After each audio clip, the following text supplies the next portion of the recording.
Friend, like real talk, I was about to go out and run my errands and I just remembered something. It's the first of the month. Wake up, wake up, wake up. It's the first of the month. Hey! So you know what time it is? We're gonna talk about your budget.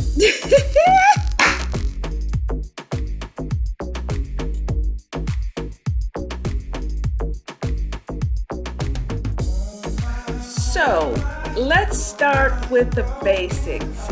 What is a budget?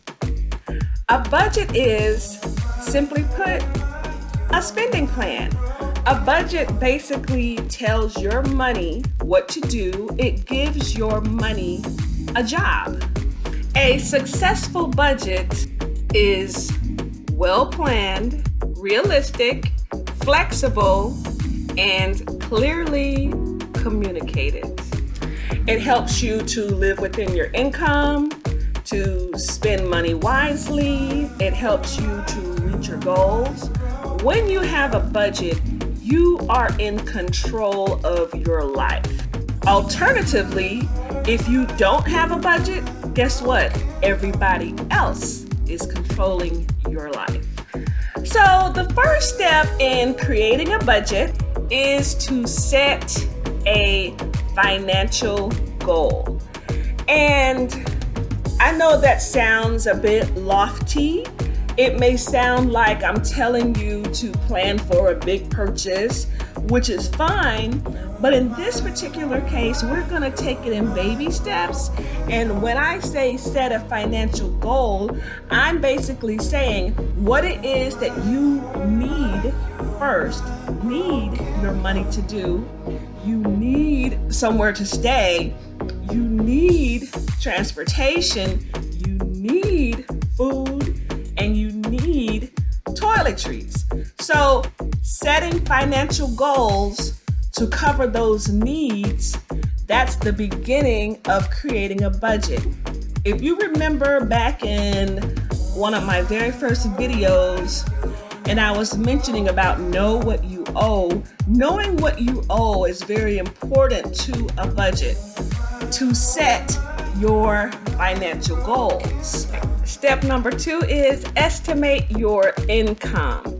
If you are lucky enough to have a job, you are going to add up how much money you are getting, and when you estimate your income, that is how you are going to know how to resolve those financial goals that you have set. Now, there are some of us who get bonuses or you get commission. Let me tell you something. Back in the day, there was a talk show host and her name was Mother Love. Now, it was before my time, clearly. I remember one thing from her show that has stuck with me for a long time, and what she said, don't spend it until you get it. And what I'm gonna say is, if it's not in your hand, it's not a part of the plan. Because a lot of times we anticipate, oh, I know I'm gonna have this money coming in, so I'm gonna go ahead and I'm gonna prematurely spend the money that I already have. And then when you don't get that money, now you're in an even worse position because you had the money, you could have taken care of this responsibility, but you spent it thinking that you were going to receive this other money sometime soon. So until you get that money in your hand, it is not a part of your income. Alrighty, so when you are creating your budget, also there's one very important thing that you need to do, and that is budget for emergencies. It's a good idea when you're creating your budget to say, I'm going to put aside $20, I'm going to put aside $40 in case of emergency, because if you get paid every time you put that little money up, it's going to add up. Emergencies don't happen always. So it will give you time to begin to build that little nest egg, but having that money for an emergency as a part of your budget is going to be a very big help. You won't regret making that decision.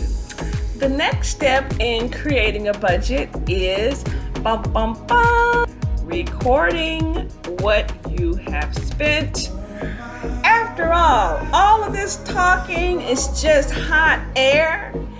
If you don't write it down, it didn't happen. Get a little journal, go out and buy you a cute book so that you're kind of excited about writing in it. Or they have a lot of digital trackers. Sometimes your banking institution or your financial institution will offer you budget tracking. But howsoever you choose to track what you spend, you need to record it one way or the other, and it needs to be accurate, diligent, and consistent. Don't just do it one day or 1 month and then let it go to the wind the next month. Try to stay on top of it. And a lot of times, if you have one banking institution, they have little graphs that you can kind of dig around in there, and actually they'll pull out your budget for you and show you what you spent. If you use your bank for all of your transactions, it'll show you what you spent on your food, on your entertainment, on your rent, on your gas. It'll show you all of that. So record what you spend. So the next step is to review what you have spent. Review how the budget is going. Sometimes, if you're really diligent, we are all able to stick to a budget. But in most cases, it takes a few tries to get it right. If you come to a situation where you just can't seem to meet your budget and you've tried after a few months, maybe you need to revise some things and see where you are falling short. A lot of times we fall short on our budget because of life, meaning that we forgot to list all of our expenses. We are guilty of impulse buying. We have forgotten a bill, and then we also have had an emergency. So if you're having a hard time sticking to your budget, just remember to go back and check and see if it is because of life. And then once you figure out where the shortfall is, you can now readjust, regroup, and try it again. I've had situations where me and my budget, we just had to take a break. Because he was doing too much and he was trying to tell me what to do and control me. And I was just like, I just need a moment to myself to enjoy life. Okay. So we broke up. But the good thing about having a budget is that they're very forgiving and you can always come back. Well, friends, it's the first of the month, so I need to get out of here and finish running my errands. I hope you enjoyed this video and you found it very informational, and I'll see you back here real soon.